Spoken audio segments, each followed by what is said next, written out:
Mahigit 30 mga kanta ang nasa repertoire ng Mararisen Choir. Pero ang most requested daw sa kanila ngayon, ang hit song na Mahal Ko o Mahal Ako. Dalawa kayo sa buhay ko at ako ngayon ang kailangan ng mamili. Isa lang ang maaari. Alam mo, narito ako laging para sa iyo.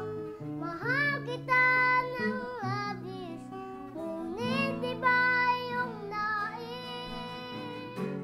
At siya'y narito, alay sa aking wagas na pag-ibig. Nalilito, sinong pipiliin ko? Ang nais ko ay maranasan na umibig at masuklihan din ang pag-ibig. Sino ang iibigin ko? Ikaw ba na pangarap ko o siya ba?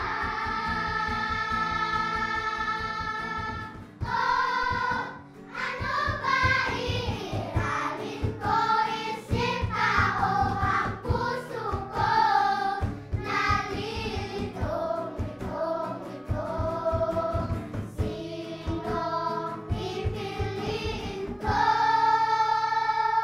Isa sa mga pansinin sa choir, ang 9 na taong gulang na si John Paul, mas kilala sa tawag na Potpot. Mahal ko, mahal ako. Maliit kumpara sa kanyang mga kaedad si Potpot. Pero ika nga nila, walang malaking nakakapuwing dahil si Potpot, pagdating sa kantahan, kayang-kayang makipagsabayan. Ay, nami magkadlaw sanday, nakadlawan nanda kami. Pang-7 sa 9 na magkakapatid si Potpot. Housewife ang kanilang ina, mangingisda ang kanilang ama. Sa murang edad, nakakatulong na raw sa kanyang pamilya si Potpot. Ang kinikita nito sa pagkanta, na kadalasan 100 pesos kada linggo, diretso sa kanyang ina. Dito na nanggagaling ang hinihingi niyang baon sa araw-araw na 5 piso. Makatugro man ita naman kang mayad nga sitwasyon ka naman ka Makabulig man eh, ma'am, kanamon. makabulig man eh kanamon. Ang bilin nga kwarta nga ran ginabakal naman ka ng uniform kanang mga bayo. Ay, gusto ko magkanta didya para makabulig ako sa akin tatay. Ang eskwelahan ni Potpot at ng karamihan sa mga batang kasali sa choir, nasa pagitan ng 2 bundok. Pero ang mga bata, walang pagod itong nilalakad araw-araw. Ang isa pa sa mga miyembro ng choir, ang 14 anyos na si Danica o mas kilala sa tawag na Nini. Ipinanganak na may cleft palate. Gayunpaman, hindi raw ito naging hadlang para ipagpatuloy niya ang kanyang hilig sa pag-awit.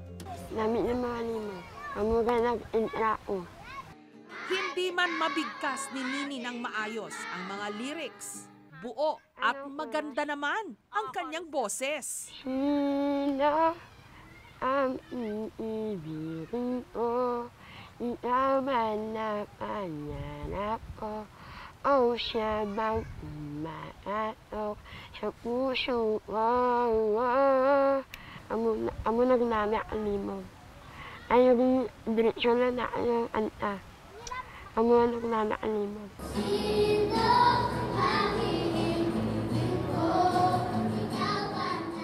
Ngayon, ang kanilang mga tinig, hindi na lang sa isla maririnig dahil kamakailan lang, naimbitahan silang kumanta sa isang mall sa Iloilo.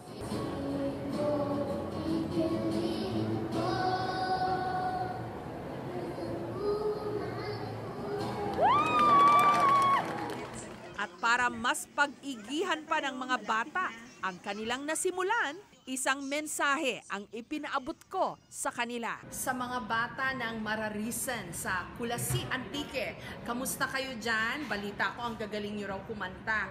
Sana balang araw ay magkita tayo, makapunta ako riyan, makapasyal sa maganda nyong island at makasama kayo at makakwentuhan.